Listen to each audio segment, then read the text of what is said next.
Hello guys, कैसे हैं आप सभी। आई होप, मैं आशा करता हूं आप लोग स्वस्थ होंगे, मस्त होंगे और अपने काम में व्यस्त होंगे। चलिए, तो आज मैं बात करनी है हाइपरथायरॉयडिज्म की।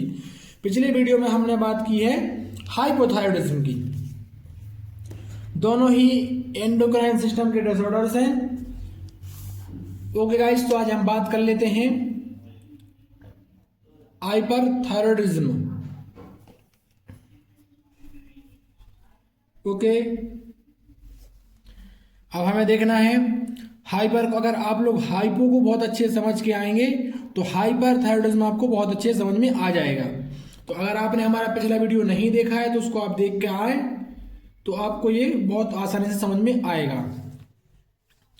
ओके गाइस, तो हम बात कर लेते हैं। Hyperthyroidism is a over active thyroid gland.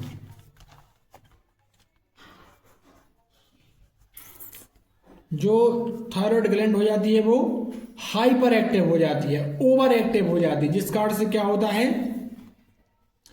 जो हमारा T3 T4 हार्मोन है वो उसका सिक्रेशन ज्यादा होने लगता है। अब बात करें, दिस इज अ कंडीशन, एक ऐसी कंडीशन, एक ऐसी बीमारी है in which the thyroid gland produce and release more hormone, ज्यादा हार्मोन निकालने लगते हैं then require by the body, जितनी हमारी बॉडी की आवश्यकता नहीं है, जितनी हमारी बॉडी में आवश्यकता नहीं है उससे ज़्यादा हार्मोन्स को क्या करने लगती है, सीक्रेट करने लगती है। हार्मोन्स कौन से हैं? ट्राई आइडोथायरोनिन मतलब T3, थायरोक्सिन मतलब T4 are two of the most important hormone produced by the thyroid gland। ये देख लीजिए, थायराइड ग्लैंड का डायग्राम देख पा रहे हैं आप लोग। यहाँ पे ट्रैकिया होता है, ठीक है। बेंड पाइप भी मतलब वो अब ऐसे रहते हैं अल्टरनेटिव, लेकिन होते वही हैं। ये एक तितली की शेप की होती है थायराइड ग्लैंड। कैसे शेप की? तितली के शेप की। ये देख पा रहे हैं आप।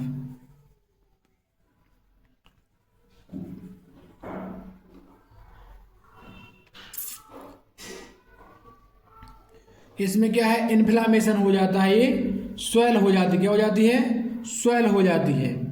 जब कैसे होती है? हाइपर एक्टिव होती है। इसमें बेसिकली कई कारण होते हैं। इसकी एटियोलॉजी क्या है? पहला तो इसका है ग्रेव्स डिसीज, ग्रेव्स डिसीज। दूसरा है थायराइड नोड्यूल। तीसरा है थायरोडिटी। चौथा है एक्सेसिव आयोडीन कंजप्शन। ठीक है, अब हम बात करते हैं ग्रेव्स डिसीज की। The immune system destroy the thyroid gland. जो हमारा जो इम्यून सिस्टम है वो क्या हो जाता है? डिस्टर्ब हो जाता है, प्रॉपर काम नहीं करता काय में, हमारी बॉडी में या थायराइड ग्लैंड में, causing it to produce an excessive amount of thyroid hormone. जब हमारा इम्यून सिस्टम प्रॉपर वर्क नहीं करता है तो अननेसेसरी, अनावश्यक क्या है, थायराइड हार्मोन का रिलीज होने लगता है। उसके बाद है थायराइड नोड्यूल। देज नोड लाइक स्ट्रक्चर। ये कैसी एक गांठ के जैसा स्ट्रक्चर होता है, नोड के जैसा स्ट्रक्चर होता है। It found in the thyroid gland and create more hormone than the body require. हमारी बॉडी को जितने हार्मोन की आवश्यकता नहीं है फिर भी वो उसको बनाता रहता है। ऐसे कि हमें चाहने 5 रुपए हैं, मम्मी देती 10 हैं, समझ रहे हैं। हमें खाना 1 रोटी है, मम्मी 2 रोटी दे देती हैं।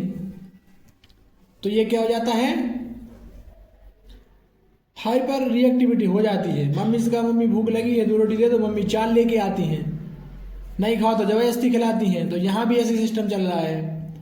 जरूरत है नहीं फिर भी वो बढ़ाया जा रहा है, हार्मोन बढ़ाए जा रहे हैं, बढ़ाए जा रहे हैं, फिर हमें हाइपरथायरॉयडिज्म हो जाता है।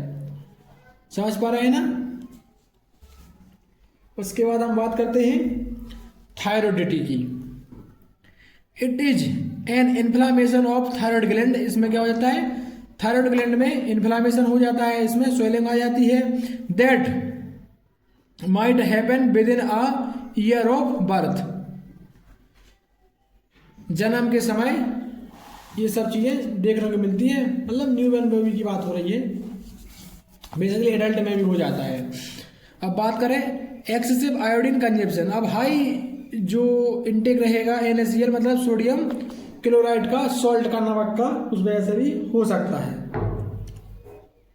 अब बात करें क्या कार्ड रहते हैं, तो अब यही है T3 normally raise faster than T4 in hyperthyroidism. T3 बढ़ता जाता है काय में, T4 के बिहाफ में। उसके बाद बात करें owing to increase T4 production in addition to the conversion of T4 to T3 in the peripheral tissue. अब T4 से T3 में क्या होता है, ऑटोमेटिकली बढ़ता जाता है, बढ़ता जाता है, बढ़ता जाता है, और क्या हो जाता है, हमें हाइपरथायरॉयडिज्म हो जाती है। Only T3 is high in certain case of T3 toxicity. अब T3 की क्या जाती है, टॉक्सिसिटी देखने को मिलती है। अब हमें बात करनी है गाय की इसके क्लिनिकल मैनिफेस्टेशन की। इसमें क्या होते हैं इसके clinical manifestation, it means symptoms क्या होते हैं, लक्षण क्या देखने को मिलते हैं।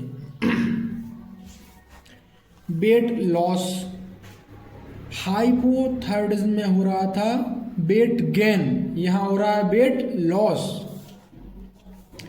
इंक्रीज एपेटाइट, उसमें डिक्रीज एपेटाइट मतलब उसमें भूख कम लग रही थी, इसमें भूख ज्यादा लग रही है। विजन चेंज, देखने में समस्याएं हो सकती हैं। स्लीप इशू, हो सकता है हमें नींद लेने में प्रॉब्लम हो, हमें नींद प्रॉपर नहीं आ रही हो, नींद आ रही हो पर हम सो नहीं पा रहे हों, ये भी हो सकता है। मसल्स वीकनेस, कमजोरी, कमजोरी तो हमें पता है हर डिसीज, कोई भी डिसीज हो, सभी डिसीज ऐसी है जिसमें हमें कमजोरी देखने को मिलती है। थिन बर्म एंड मॉइट स्किन, हमारी बॉडी थोड़ी सी मॉइस्चर टाइप की, मतलब थोड़ी नमी सी रहेगी बॉडी पे और गर्म सी रहेगी बॉडी। नेक स्वेलिंग, इसको बोलते हैं ग्वाइटर, गर्दन में क्या हो जाता है, इन्फ्लामेशन हो जाता है, देख पा रहे हैं। जो हमारा कंठ होता है ना, उसके नीचे थायराइड ग्लैंड होती है, वहां क्या हो जाता है, इन्फ्लामेशन हो जाता है। अब इसका ट्रीटमेंट क्या है वो भी देख लीजिए। बिना दवाइयों के प्रॉपर डाइट लें, स्मोकिंग या एल्कोहलिज्म में आप ले रहे हैं तो उसको अवॉइड करें, एक्सरसाइज करें, मेडिटेशन करें, स्ट्रेस फ्री रहें। Meditation, stress free, exercise, proper diet, nutrition proper लें, स्मोकिंग अवॉइड करें, एल्कोहल अवॉइड करें। ऐसे आपको जो समझ में आता है इससे रिलेटेड वो आप इसमें पुट कर सकते हैं। ओके, अब इसमें ड्रग्स कौन से लेने हैं, यानी कि मेडिकेशन क्या लेना है, फार्माकोलॉजिकल मैनेजमेंट, ये है मेडिकेशन।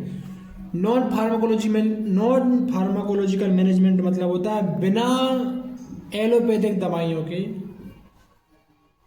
हमारा इलाज, ठीक है, बिना दवाइयों के इलाज। और जो फार्माकोलॉजिकल मैनेजमेंट होता है इसका मतलब है दवाइयों के साथ इलाज या दवाइयों से इलाज। थियामाइड, ये ड्रग्स के नाम लिखे हुए हैं। Thioamide, methimazole, propranolol, glucocorticoid, radio active iodine. हम देख रहे हैं जो हमें हाइपोथायरॉयडिज्म हो रहा था वो हो रहा था रेडियो एक्टिव आयोडीन से, और जहां हमें हाइपरथायरॉयडिज्म हुआ है तो उसमें हम रेडियो एक्टिव आयोडीन ले रहे हैं। ओके गाइस, इसके प्रॉपर नोट्स आपको मिलेंगे हमारे टेलीग्राम चैनल पर। टेलीग्राम चैनल का नाम है EVS क्लासेस। आप जाएं, प्रॉपर यहाँ से नोट्स प्राप्त करें और नोट डाउन करें। समझने के लिए हमारी वीडियो को पूरा ही देखें। ओके गाइस, हमें सपोर्ट करें, वीडियो को लाइक करें और चैनल को सब्सक्राइब करें। Thanks to watching my video. Please share my video and like done. Okay guys, thank you.